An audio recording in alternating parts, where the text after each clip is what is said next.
இப்போ வெங்காயம் நல்லா வதங்கிடுச்சு பாருங்கள், எண்ணெயில் வரமிளகாய் நல்லா வதங்கிடுச்சு, பொன்னிறமாக வந்துருச்சு. இந்த மாதிரி ப்ரௌன் கலரில் வந்தோடனே இப்போ கீரை எடுத்து போட்டுக்கலாம்.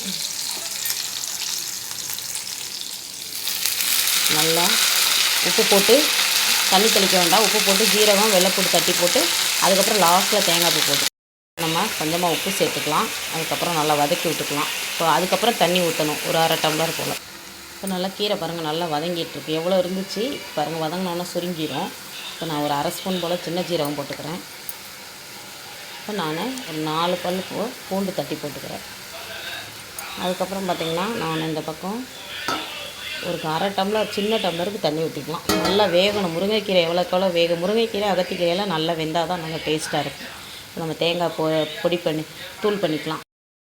இப்போ முருங்கைக்கீரை பொரியல் பாருங்கள் சூப்பராக ரெடி ஆகிடுச்சு. இப்போ சூப்பரான முருங்கைக்கீரை பொரியல் ரெடி ஆகிடுச்சு பாருங்கள். கொஞ்சம் தான் தண்ணி இருக்குது. இப்போ நம்ம தேங்காய் பூ போட்டுக்கலாம். தண்ணி அப்படியே வற்றிடும். வற்றினோன்னே நம்ம தேங்காய் பூ போட்டுட்டாச்சு. இப்போ அப்படியே ஒரு கிளறி விட்டுட்டு அப்படியே மூடி வச்சுருங்க. ஆற விட்டு சாப்பிடுங்க. முருங்கைக்கீரை அகத்திக்கீரை கொஞ்சம் ஆற விட்டு சாப்பிட்டா நல்லது, எங்கள் அம்மா சொல்லுவாங்க. அதனால் நான் சொல்கிறேன், எதுவும் நினச்சிக்காதீங்க.